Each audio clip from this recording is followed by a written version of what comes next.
అది ఓకే. ఇప్పుడు మీ పైన వేసిన బ్యాన్ అది కూడా క్లియర్ బ్యాండ్ అంతా అయిపోయినట్లేదు. నేను ఇప్పుడు క్లీన్గా మస్తుగా ఇలా కాలర్ దగ్గర కూడా హాయిగా కూర్చున్నాను నేను. బ్యాండ్ లేదు ఏం లేదు. మరి అప్పుడు బ్యాన్ చేసినప్పుడు మరి అంత గట్టిగా సౌండ్ వచ్చింది. క్లియర్ అయినప్పుడు కూడా రావాలిగా. ఇదే కదా మనం, ఆ? ఇదే మనం వాడు దొంగతనం చేసిండు అనుకుంటాకి వాళ్ళు డప్పులు కొట్టి దొంగతనం చేసిండు అంటే గట్టిగా అందరు చెప్తారు. కానీ ఒక్కసారి కేసు పెట్టి కేసు మొత్తం ఇది అయిపోయిన తర్వాత లేదు ఆయన దొంగతనం చేయలేదు వాడు క్లీన్, అప్పుడు డబ్బులు కొట్టి అందరికి చెప్పరు వీడి క్లీన్ వీడు మంచిగా అని చెప్పి. సో ఇప్పుడు బ్యాండ్ అయిపోయిన తర్వాత కూడా చెప్పాలి కదా, అందరికి తెలియాలి కదా. నాకు తెలిసి ఈ ఇండస్ట్రీ చాలా చిన్న ఇండస్ట్రీ, అందరికి తెలిసిపోయి ఉంటుంది నా బ్యాండ్ ఇంకా ఏం లేదని. ఎందుకంటే నేను ఈ మధ్య వచ్చాను కదా 4-5 షోస్కి. కానీ షోస్ ఓకే, మళ్ళీ సీరియల్స్ లో రీ ఎంట్రీ ఇచ్చేది కానీ మీకు ఆఫర్స్ వచ్చినవి కానీ ఏమీ లేవా? వచ్చింది మేడం, వచ్చాయా? ఓకే, అదే జీ తెలుగు నుంచి నాకు వచ్చింది. సూపర్. వాళ్ళతో ఇంకా నేను ఏం మనసులో పెట్టుకోలేదు. నేను వాళ్ళతో ఫోన్ చేసి కొంచెం బాధతో ఏడిచి మాట్లాడే ఇది కూడా ఉంది. ఎందుకంటే వాళ్ళు నేను షో చేస్తున్నప్పుడు ఒక చాలా దగ్గర మనిషిలాగా చూసుకున్నారు. అందుకే నాకు చాలా హర్టింగ్గా అనిపించింది. ఓకే, ఇది మా ఫ్రెండ్స్కి తెలిసిన విషయం. ఇది నేను ఆ రోజు నేను జీటీవీ ఆఫీస్లో కూర్చున్నప్పుడు నా కళ్ళ నీళ్ళు కూడా వచ్చింది. నేను రిక్వెస్ట్ కూడా చేస్తున్నా, కానీ it is corporate company, they have their own rules. But అంతా అయిపోయిన తర్వాత వాళ్ళు నాకు ఫోన్ చేసి so now that everything is over, do you want to do a serial again అని చెప్పి. ఇప్పుడు సీరియల్ అవుతుందిలే అండి. సినిమా నుంచి గ్యాప్ వస్తే నేను ఇంకా ప్యారలల్గా నేను నా బిజినెస్ పెట్టుకున్నా. సో ఇప్పుడు మనం సీరియల్లో ఎంటర్ అయితే ఖచ్చితంగా 15-20 డేస్ మనకు దానికి ఇవ్వాల్సి వస్తుంది.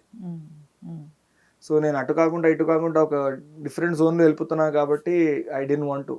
ఇప్పుడు మన సొంత బిజినెస్ ఉంది, నాకు ఎప్పుడు ఫోన్ చేసినా ఐ కెన్ స్టాప్. నాకు అది జాబ్ కాదు అది.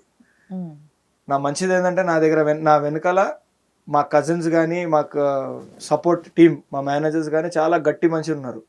నేను ఒక 3 months కూడా వదిలేసిపోయినా, నేను 45 days ఇరాన్ పోయి వచ్చినాం. నేను మా వైఫ్ మా ఫ్యామిలీ అందరూ ఇరాన్ పోయి వచ్చినాం. సో 45 days గట్టిగా చూసుకున్నారు వాళ్ళు. ఒక్కసారి కూడా ఫోన్ చేయరు వాళ్ళు.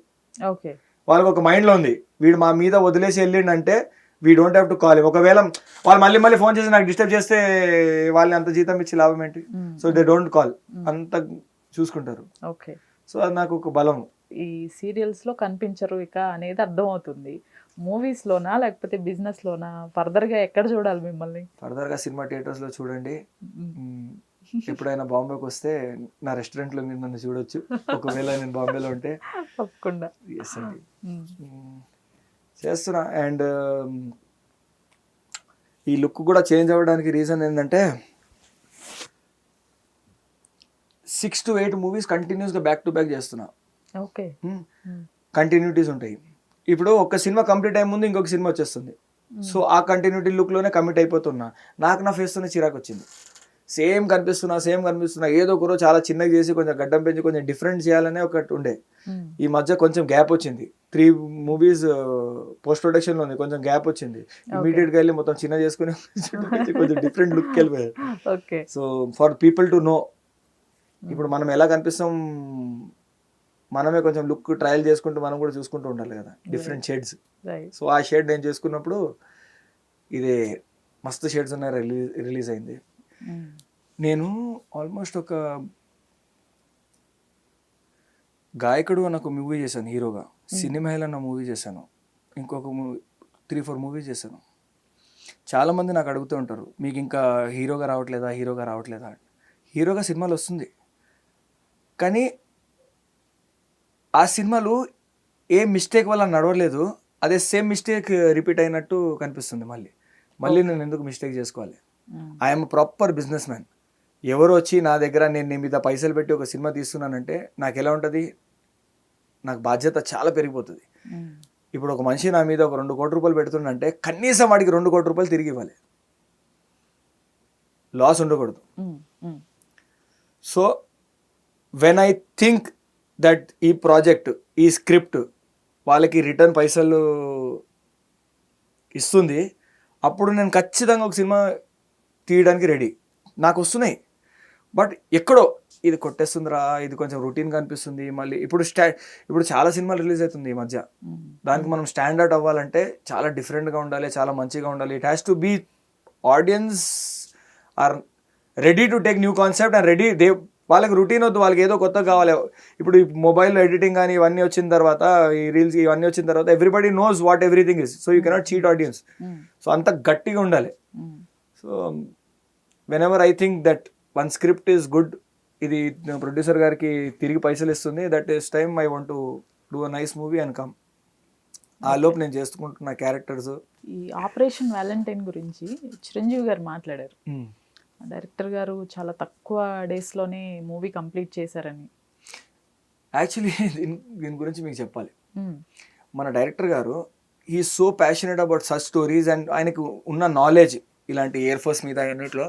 What he did is when this Balakot strike that happened, వాళ్ళ ఒక చిన్న టీమ్ని, వాళ్ళ ఫ్రెండ్స్తో టీమ్ని తీసుకొని ఒక చిన్న యూట్యూబ్ వీడియో, ఒక యూట్యూబ్ షార్ట్ ఫిల్మ్ లాగా చేశారు. షార్ట్ ఫిల్మ్ చేసి ఒక మంచి వాల్యూస్ ఉన్న, మన అంటే టెక్నికల్ వాల్యూస్ ఉన్న షార్ట్ ఫిల్మ్ తీసి యూట్యూబ్లో పెట్టడం జరిగింది. That went so viral. అది మన ఇండియన్ ఎయిర్ ఫోర్స్ వరకు వెళ్ళిపోయింది. అది షార్ట్ ఫిల్మ్. వాళ్ళు అక్కడ నుంచి ఫోన్ చేసి, వాళ్ళకి లోపల నుంచి నచ్చింది, కానీ you not permitted to do all these things. కొన్ని దేశానికి సంబంధించిన కొన్ని సీక్రెట్స్ కానీ ఇవన్నీ ఉంటాయి కదా. సో పిలిచి కొంచెం తిట్టడం కూడా జరిగింది. How can you make something like this, మా పర్మిషన్ లేకుండా మీరు ఇది ఎలా చేస్తారు, ఇది రాంగ్ కదా, you shouldn't do something like this, చాలా రాంగ్ అన్నారు. సో అది అయిపోయింది. దాని తర్వాత he showed an interest that he want to make a feature film of this. So Balakot strike ఈ రియల్ ఇన్సిడెంట్ మీద చాలామంది కథ రాశారు, చాలామంది కథలు రాసి, you cannot make a movie without their permission. వాళ్ళ పర్మిషన్ ఉండాలి. సో చాలామంది ఈ ఇన్సిడెంట్ మీద కథ రాసి ఢిల్లీ ఇండియన్ ఎయిర్ ఫోర్స్ వాళ్ళకి పంపించారు. అన్ని కథలు రిజెక్ట్ అయిపోయింది. No incident was, no script was approved. ఎందుకంటే రియల్గా లేదు, ఫ్యాక్ట్స్ కరెక్ట్ కాదు. ఇంకా ఒకవేళ మనం రాసిన కథ కరెక్ట్ కాకపోతే, if you want to ask them, అసలు సరే ఇది తప్పైతే రియల్గా ఏం జరిగిందో వాళ్ళు చెప్పరు. You only have to make it according to your mind. So మన డైరెక్టర్ గారు అన్ని రిసోర్సెస్ కలెక్ట్ చేసుకొని ఏది యాక్చువల్లీ ఏం జరుగుండొచ్చు, ఇది ఉండొచ్చు అని చెప్పి ఆయన తీసి, he wrote a story. After 18 months he sent it to the Air Force. Immediate okay అయిపోయింది.